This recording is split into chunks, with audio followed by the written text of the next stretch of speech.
It started with a name, quiet at first, then suddenly, everywhere, posts, stories, comments, a rising Chicago artist, gone, no warning, no clear answers, just confusion, and a growing sense that something about this didn't sit right, because at the same time this name began trending, another story from the same city was unfolding, a police shooting, a father searching for answers, and a timeline that feels just a little too close. This isn't just about music, and it might not just be about one incident, because the deeper you look, the more questions start to surface. Before the headlines, before the rumors, there was momentum. EBK Cap 82, a name buzzing through Chicago's underground scene, not mainstream yet, but close enough to feel it. Tracks dropping, collaborations building, a presence growing. Tap That Brain, 82nd, Zombieland Part 2.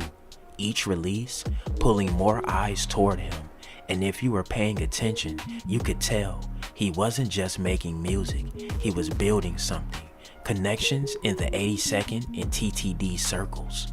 A sound that carried energy, but also tension, like every track had a story behind it that wasn't being fully told, and then suddenly, everything stopped. April 2026.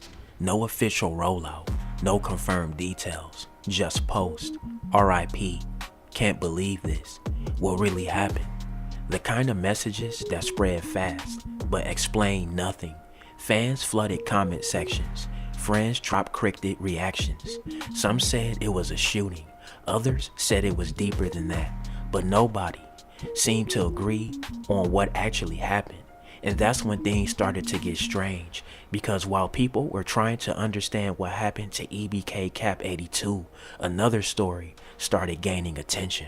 Following some breaking news from the South Side overnight, a person was killed after some type of armed struggle with state police officers. It all started as officers were responding to a domestic battery call. Asal Razai is live in Woodlawn right now, where the scene is still active several hours later. Good morning, Asal.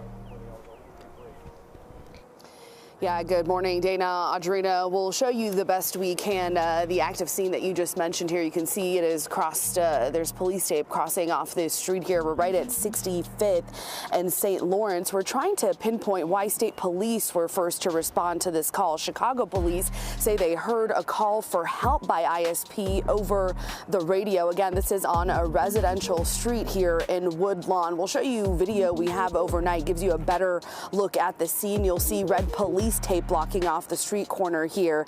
That is on 65th and Champlain. State police officers were responding to a domestic battery call, we're told, just before 11 o'clock last night. Officers say that a person, we don't know if they're a man or a woman, was armed when they arrived. There was a struggle of some kind before shots were fired. Intervening in a domestic and got overpowered. It does say someone is shot in the head.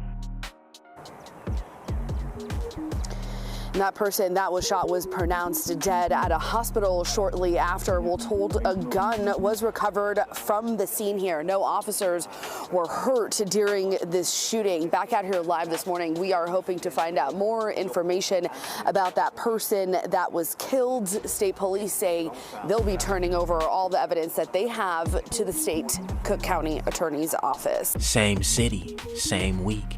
A call comes in around 10:50 p.m. A domestic situation. Illinois State Police respond. The suspect is located on the south side, 6500 block of South Champlain Avenue, Woodlawn. What happens next depends on who you ask. Police say there was a struggle, that the suspect had a gun, that shots were fired, but the ending is the same no matter the version. A 24-year-old man shot, taken to the hospital, and pronounced dead. His name, Jaylen Carpenter. Marie, yes, in that video, you see 24-year-old Jaylen Carpenter holding what looks like a gun while he is restrained by an officer. And it is during that struggle with that officer that the partner of that officer shoots and kills him. Carpenter's father spoke with us earlier today. had so many bullets we couldn't even view the body. Stan Carpenter shared this photo of his son Jaylen. Meantime, this picture, a screen grab of surveillance video given to us by a source, shows the moment before he was shot. We saw the entire video. State police told us the incident began with a domestic violence call. They say their pursuit began along I-57 and ended on this sidewalk in Woodlawn. The video we saw shows a man in white, who we're told was Carpenter, walking casually down the street alone in the moments before the shooting. He appeared to be holding his phone. State police vehicle then pulls up. 2 officers get out, one carrying a flashlight before a struggle begins. There is no sound on the video, so you cannot hear if they're having a conversation. As Carpenter is turned around, restrained by one of the officers, you can see him holding what looks like a gun, though it does not appear that he fired it. The second officer gets closer, and moments after this freeze frame, they fire their weapon, witnesses say 4 or 5 times. He has police officers in his family. We have police in our family. And, they killed my son.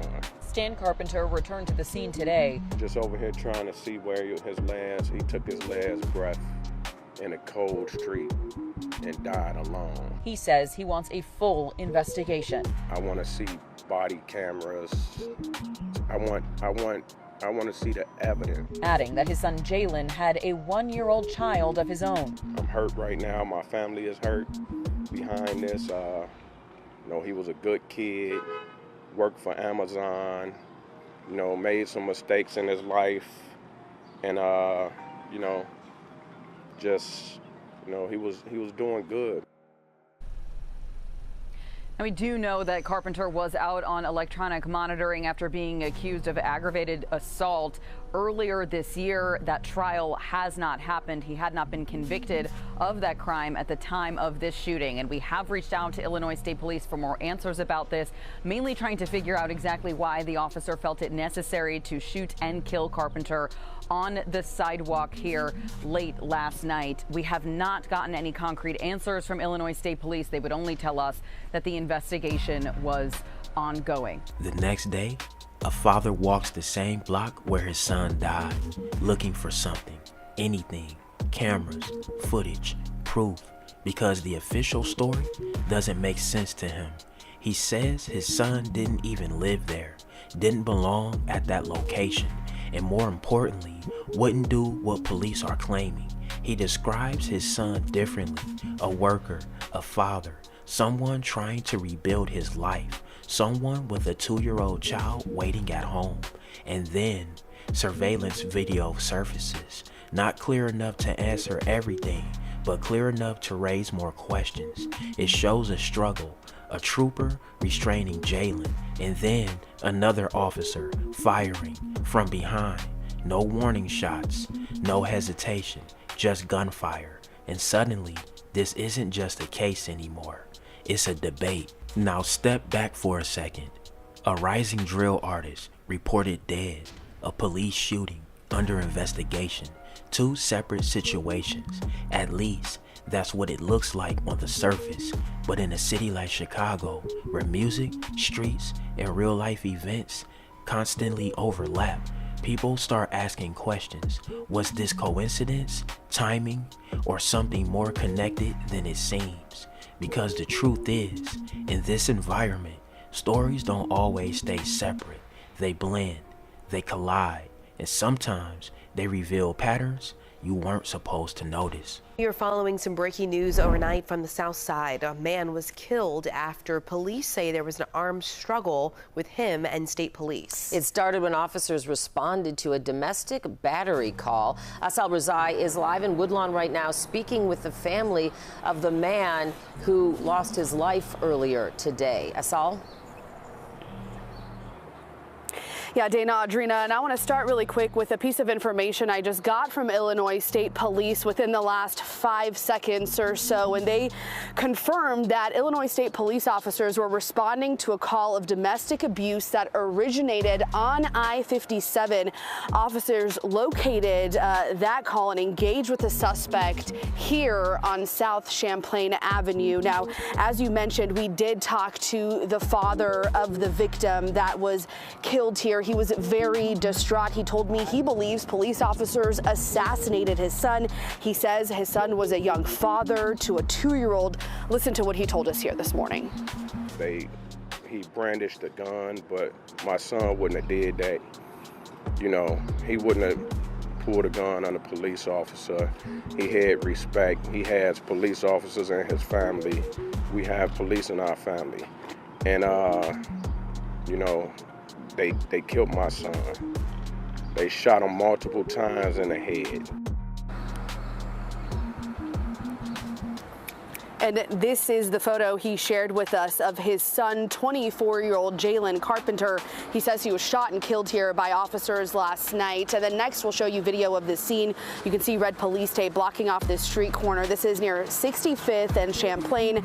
We're told state police officers were responding to a domestic battery. Officers say a person we now know was Jaylen Carpenter was armed when they arrived. They say there was some sort of struggle before shots were fired. We know that victim was shot and was pronounced dead at a hospital shortly after. Police say a gun was also recovered here from this scene, and no officers were hurt during this shooting. And all morning long, Dana, Audrina, we've been trying to figure out why Illinois State Police was the responding agency to this. And again, just moments ago, we learned that ISP responded to a call of domestic abuse that started on I-57 and ended here on Champlain Avenue. Still a lot of details to come on this. We'll bring you more as soon as we get an update. I'm live in Woodlawn. Asal Rezai, CBS News Chicago. So yeah, that was a big question. Thank you for helping us get that information this morning. Right now, there are still more questions than answers. What really happened to EBK Cap 82?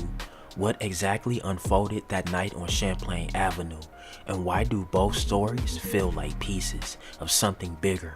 Investigations are ongoing. Statements are being made. But for many, that's not enough. Because when details don't line up, people start looking deeper. And sometimes the truth isn't what's reported first. It's what slowly comes out after everything else fades. So the real question is, what are we not being told? And how long before the full story finally surfaces? Alright y'all, there y'all have it, man. That's the crazy story at EBK Cap 82. Hey man, get in that comment section. Let me know what y'all think. Drillers and trappers, we outside trapping and drilling 247. Don't go nowhere. Watch that next video. Gang!